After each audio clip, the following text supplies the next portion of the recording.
Assalamu alaikum student, how are you? Hope you are good. Today we are going to proceed chapter 3. इसमें हम past के glimpses को देख रहे थे, कुछ झलकियाँ देख रहे थे जिसके बेसिस पर हम अंडरस्टैंड कर सकें कि फर्स्ट वार ऑफ इंडिपेंडेंस के पीछे क्या मेन वजह थी, क्या मेन कॉज था। तो इसमें हम सेकेंड पार्ट को देख रहे थे, द कंपनीज कन्क्वेस्ट। किस तरीके से company British east India company अपने जो एरियाज़ है उसको एक्सपेंड कर रही थी और डिफरेंट एरियाज़ पर, इंडिया के डिफरेंट प्रोविंसेस पर अपने कब्जे को जमा रही थी। देखते हैं, the rivalries help the east India company and it could easily subdue Indian princess one by one. Rivalries means होती है दुश्मनी और सबड्यू मीन्स दबा देना या हटा देना। तो यहाँ पर कह रहे हैं कि जो राइवलरीज थी इंडियन के डिफरेंट किंग्स के बीच, जो लड़ाइयाँ और झगड़े थे, जो फाइटिंग थी, उससे क्या असर हुआ, उसके इफेक्ट से ये हुआ कि इंग्लिश की जो ईस्ट इंडिया कंपनी थी उसको इसमें मदद मिली और वो धीरे धीरे इंडियन के डिफरेंट इंडियन प्रिंसेस को वो उनके गद्दी से उन्हें हटाना शुरू कर दिए, क्योंकि वो देख रहे थे कि जो इंडियंस किंग हैं जो वो आपस से भी लड़ रहे हैं और वो हर एक किंग से मिलते और उनके साथ मिलकर उनके जो अपोनेंट थे, उनके जो विरोधी होते उनको हराते और आगे चलकर उस किंग को भी जिसके साथ वो होते उसको भी उस गद्दी से हटा देते और उस एरिया को अपने कब्जे में ले लेते।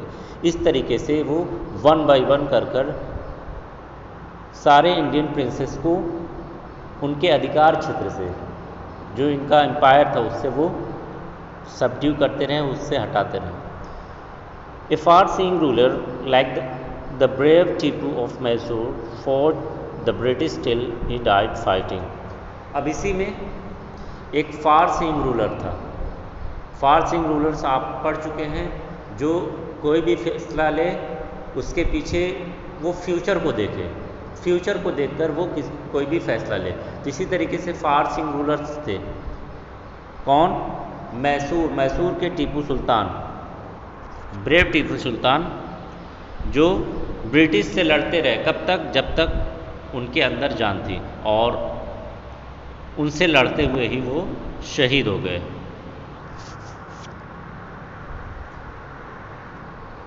नेक्स्ट पिक्चर की तरफ आते हैं। अब इसमें देखते हैं how did Indians react to this conquest. अब जो ईस्ट इंडिया कंपनी थी वो लगातार अपने कब्जे को डिफरेंट इंडियन एरियाज़ पर एक्सपेंड कर रही थी। तो किस तरीके से इंडियन की सोच इस पर क्या थी, किस तरीके से इंडियंस ने इस पर रिएक्ट किया, तो देखते हैं। सबसे पहले, thank God there is peace in the country now, no more wars and no looting by thugs. तो जब राजा जो है आपस में लड़ते झगड़ते थे तो उस समय लूटिंग वगैरह भी चलती थी, डाकू वगैरह भी थे। वो क्या करते थे कि किसी एक पर्सन के घर को पूरी तरीके से लूट लेते थे। तो इससे इंडियंस जो हैं, जो आम पब्लिक थी, वो परेशान थी। तो उसी में कुछ लोग की सोच ये थी कि कहते हैं कि बहुत अल्लाह ताला का शुक्र है कि अब जो हमारे देश में वो लूटिंग नहीं चलेगी। जो ठग्स थे जो हमारे सामानों को लूट लेते थे अब नहीं लूट पाएंगे। क्यों? क्योंकि अब जो है हमारे जो लैंड है उस पर हमारे किंग का कब्जा नहीं है, बट उनके प्लेस पर कौन है? East India company.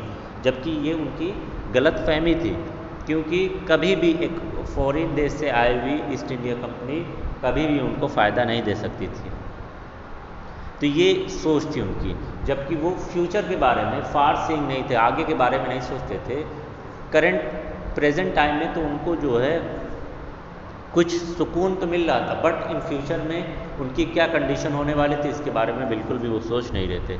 इसी में दूसरे पर्सन की क्या सोच थी? It is good who sent the British.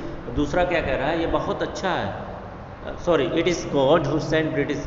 ये गॉड ही है या अल्लाह है जिसने ब्रिटिश को भेजा। इट मीन्स ये भी क्या कर रहे हैं? प्रेस कर रहे हैं, सराहना कर रहे हैं कि चलिए ठीक है, अब ब्रिटिश आ गई है तो अल्लाह ने ब्रिटिश को भेजिए, नहीं तो जो हमारे किंग्स थे वो और न जाने कितना हमें परेशान करते हैं। तीसरा क्या कहता है, और destiny is link with them, हमारी जो किस्मत है वो उनके साथ जुड़ी हुई है। यानी वो ये सोच रहे हैं कि एट लास्ट जो है कोई ऐसा बंदा है जो हमें क्या कर रहा है, अब सुकून दे रहा है, क्योंकि इससे पहले जो किंग्स थे वो आपस में लड़ते झगड़ते थे, जिससे हमें बहुत ज़्यादा दिक्कतें होती थी।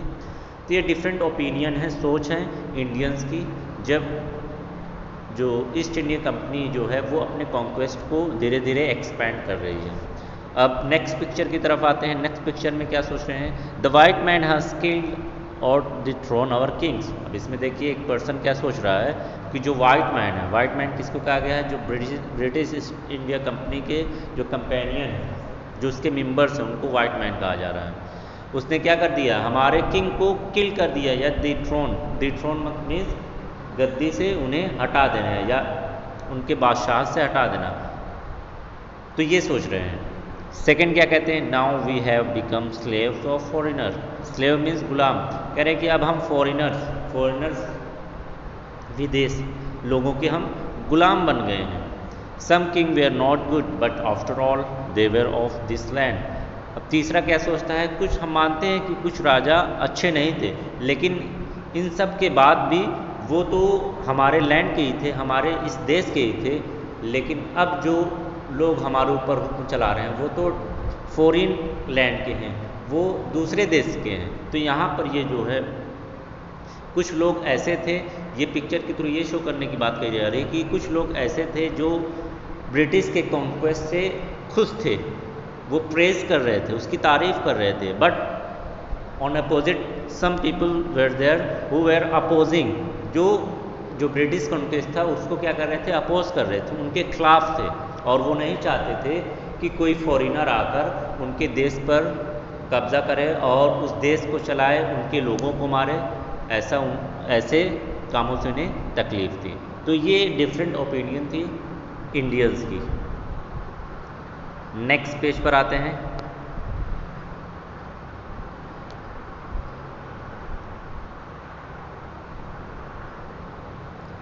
देखिए इसके थर्ड पार्ट पर आते हैं, ब्रिटिश रूल 1765 टू 1836।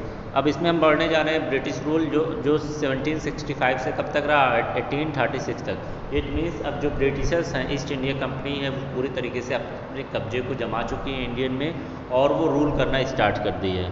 अब इंडियंस को वो ब्रिटिश जो है ईस्ट इंडिया कंपनी रूल कर रही है। पहली पिक्चर में देखते हैं, religious leaders preach ideas like untouchability and child marriage. उसी समय जो रिलीजियस लीडर थे उनका भी वर्चस्व बहुत था, वो लोगों को चाइल्ड मैरिज के बारे में बताते और साथ ही अनटचेबिलिटी के बारे में बताते और अलग अलग प्रीचिंग्स देते। Anyone who cross the sea is religion. और इसी में देखिए एक जो प्रीचर, एक पुजारी, वो क्या कह रहा है, कोई भी इंसान जो इस समुद्र को क्रॉस कर देगा, पार कर देगा, वो अपने रिलीजन को क्या कर देगा, खो देगा। तो इन प्रीचर्स की वजह से भी जो इंडियंस में ये कह सकते हैं कि एक सुपरस्टिशन फैला हुआ था, एक गलतफहमी फैल गई हुई थी, जिसका शिकार आम जनता थी। तो ब्रिटिश जो रूल आया उसके पीछे एक मेन वजह ये भी थी कि जो प्रीचर्स थे उनकी गलतफहमी की वजह से, उनके गलत नॉलेज की वजह से जो है जो कॉमन पीपल थे वो जो है भटक गए थे। नेक्स्ट पिक्चर में देखते हैं, all the mystery in the world is due to women. अब देखिए पुजारी क्या कह रहे हैं, सेकंड पिक्चर में कह रहे हैं कि इस वर्ल्ड में, इस दुनिया में जितनी भी मिस्ट्री है वो किसकी वजह से, वे केवल औरत की वजह से। ये बिल्कुल पूरी तरीके से फॉल्स स्टेटमेंट है, गलत स्टेटमेंट है। और इसी सुपरस्टिशन में, इसी गलत स्टेटमेंट में जो आम पब्लिक थी, कॉमन पर्सन थे, वो फंस जाते थे और इसी में लिप्त रहते थे। तो प्रीचर्स का भी एक इम्पॉर्टेंट रोल था, जिसकी हेल्प से ब्रिटिश जो है वो इस इंडियन प्रोविंस पर कब्जा किए हुए थे।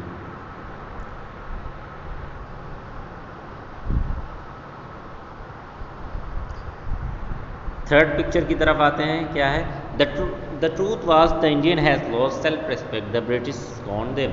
अब जो देख रहे हैं जो ब्रिटिश कंपनी है वो पूरी तरीके से अपने कब्जे को जमा चुकी है, और इसलिए जब इंडियन जो है, the truth was that the Indian has lost self respect. अब सच्चाई ये है कि जो इंडियन है वो उन्होंने सेल्फ रेस्पेक्ट को पूरी तरीके से गंवा दिया, उनकी कोई भी रेस्पेक्ट नहीं होती है, वो बिल्कुल पागलों की तरह ब्रिटिश के जाल में फंस चुके हैं, और जब कोई गलत केसों में भी उन्हें फंसाया जाने लगा है, कोई गलत जुर्म में फंसाया जाने लगा। अब देख सकते हैं उसको एक पिक्चर के थ्रू समझाया गया है। द ब्रिटिश स्कॉन देम, ब्रिटिश जो हैं उन्हें स्कॉन करते हैं, स्कॉन मीन्स नफरत करते थे। The natives are unworthy of trust. अब यहाँ पर कह रहे हैं जो मकामी लोग हैं, इंडियंस को कहा जा रहा है कि ये अनवर्दी है, अयोग्य है ट्रस्ट, यानी इनके ऊपर भरोसा नहीं किया जा सकता, ये भरोसे के लायक नहीं है। इनकेपेबल ऑफ ऑनेस्टी, ईमानदारी के लायक भी नहीं, इन पर बिल्कुल भी हम ट्रस्ट नहीं कर सकते, भरोसा नहीं कर सकते। ये कौन कह रहा है? ये देख सकते हैं एक अंग्रेज कह रहा है, एक इंग्लिश पर्सन कह रहा है। अब देखिए जो इंडियन है वो किस तरीके से इंग्लिश जो किंग है उसके सामने गिड़गिड़ा रहा है। True you honour but I am honest, true लेकिन ऑनर मैं क्या हूँ, मैं ईमानदार हूँ। देखिए किस तरीके से गिड़गिड़ा रहे हैं, बिल्कुल कोई भी रिस्पेक्ट उनकी अंग्रेज़ों के सामने नहीं है। वो हर एक कामों के लिए उनको गिड़गिड़ाना पड़ता है, रोना पड़ता है, और किस तरीके से अंग्रेज़ जो हैं उनको एक्सप्लॉइट कर रहे हैं। नेक्स्ट पिक्चर में इसे देखेंगे नेक्स्ट क्लास में। Now we are terminating the class. Okay, अस्सलाम वालेकुम।